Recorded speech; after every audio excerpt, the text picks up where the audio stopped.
lot of people ask me, what is the best way to build vendor relationships? And what I have seen in the industry is a lot of people send out an RFP to a set of vendors. And if you are not the winner or the awardee of that RFP, you get ghosted. That is absolutely the wrong way to be handling it. You think about all of our vendors, they need you just as much as you need them. So when we talk about back orders, all of a sudden you have a back order, you need a sub, and hey, you need to ask the vendor that you just ghosted 3 weeks ago on an RFP. Probably not the best idea.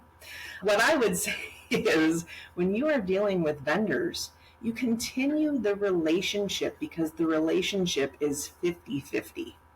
And I'll even tell stakeholders that once you sign a contract with a vendor, it doesn't mean the vendor now is responsible for 100% of the relationship. It is a 50-50 relationship. They are only going to be held accountable as well as you hold them accountable to the terms of that contract, and making sure that you're constantly following up with them.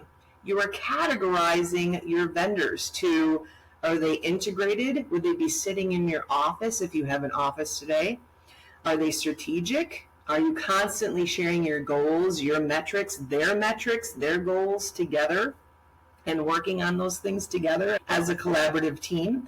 Or are they just transactional? I just buy something from them, they send me an invoice, and it's a done deal, and that's what our partnership looks like. So really thinking about what category do they fit in, then what is your cadence of meeting with them based on the category that they're in, and are you meeting with them weekly? Are you meeting with them quarterly, biannually, annually?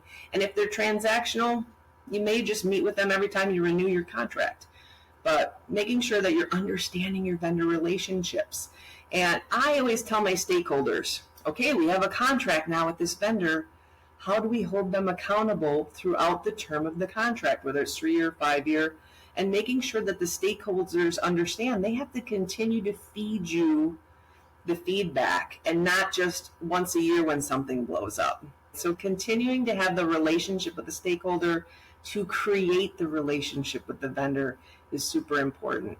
And those that are integrated partners of yours, your GPO, your group purchasing organization, your primary distributors, those are the folks that you should be inviting to all of your meetings, because strategically they should be there at the table helping you build your business. That's why you chose them.